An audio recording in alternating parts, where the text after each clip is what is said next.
your mind.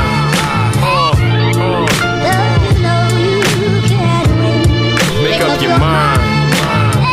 What up, Rob? It's been a while since we had a talk, and I figured now I should sit you down for you playing your cards and get lost within the miles of that map you drawn. That's if you could spare a little time for some back and forth.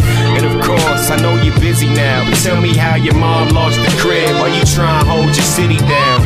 And you don't even stop by where she living now. Your eyes on the prize, but your prize isn't figured out.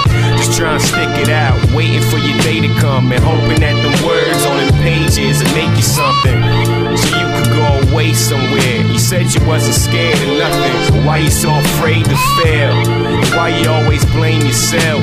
You're in the now right now. I could look at your face and tell